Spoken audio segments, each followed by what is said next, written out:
এই সকল নেতাক এই লাইফৰ মাধ্যমেদি কৈ ল'ব বিচাৰিছো একাংশ নেতাক যদি বিনা দুখী তাৰে শ্ৰমিকক বা মিয়া বিনা দুখী কোনো দুখ নকৰাকে যদি তেখেতসকলক যদি মাৰপিট কৰে তেখেতসকলক যদি কিবা হাৰাশাস্তি কৰে এই গুৱাহাটীত যদি এই সকল নেতাক দেখা পাওঁ ইহঁতক দৌৰাই দৌৰাই লেংটা কৰি কিনে ৰাস্তাত কোবাব ৰুবুল আহমেদে তাৰ পিছত জেল হয় ফাঁচি হয় যি হয় হ'ব তাতে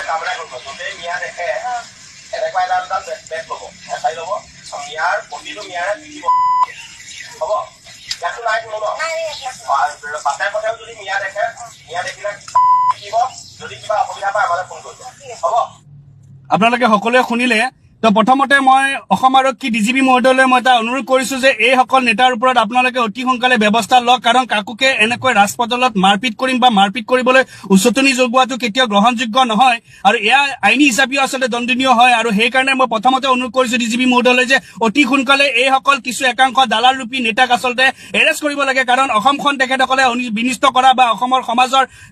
বিনিষ্ট কৰা তেখেতসকলে একাংশ যি চেষ্টা কৰিছে মিয়া কোনো বাহিৰৰ পৰা অহা নহয় মিয়া এই অসমৰে বৈধ নাগৰিক মিয়া কিন্তু এই ভাৰতৰে বৈধ নাগৰিক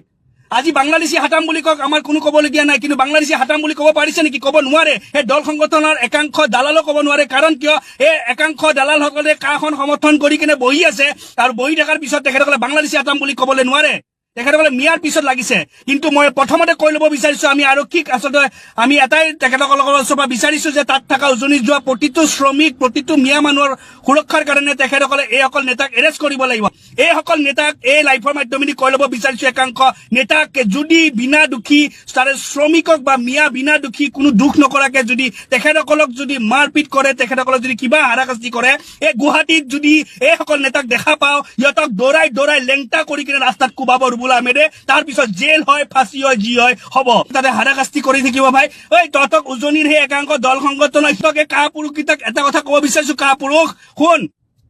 যদি তহঁতৰ যদি সৎ সাহস আছে তেতিয়াহ'লে তহঁতি তাতে কাম কৰ না তহঁতি তাতে হাজিৰা কৰ না কাৰণ সিহঁতে এনেকে লেবাৰখিনিক বন্ধ কৰিব মিয়া মানুহখিনিক শ্ৰমিকখিনিক কাম কৰিব যোৱাটো বন্ধ কৰি কিনে সিহঁতে মুনাফা ল'ব সিহঁতে তাৰে ডাঙৰ ডাঙৰ ঠিকাদাৰৰ পৰা পইচা ল'ব সিহঁতে তাৰে ইটা ভাটাৰ পৰা পইচা ল'ব সিহঁতৰ বেলেগনো কি কাম আছে সিহঁতে এই চান্দা তুলি কিনে ঘৰ চলা এটা নপুঞ্চকে লাইফৰ মাধ্যমেদি প্ৰত্যেকটো অসমৰ মিয়াকো এটা কথা ক'ব বিচাৰিছো যদি মিয়া সমাজৰ যদি লাজ আছে ন অলপমান যদি লাজ কৰবাত যদি বাচি আছে এই উজনিত যোৱা বাদ দিয়ক উজনি যাবলৈ নালাগে উজনি কোনো কাম কৰিব যাব নালাগে লাখ টকা নহয় কোটি টকা দিলেও উজনি কাম কৰিব যাব নালাগে নিজৰ ঘৰত নিজে থাকক নিজৰ ওচৰে চুবুৰীয়া কাম কৰক চাওঁ তাৰ পিছত উজনিত চালাই এই দল সংগঠনৰ একাংশ নেতাই কেনেকে উজনিত কাম কৰি কিনে উজনিখন আগবঢ়াই লৈ যায় দেখা পোৱা যাব তেতিয়া এই কৰাটো কেতিয়াও কিন্তু গ্ৰহণযোগ্য নহয় আৰু অন্য কৰাটো কেতিয়াও আমি গ্ৰহণ নকৰো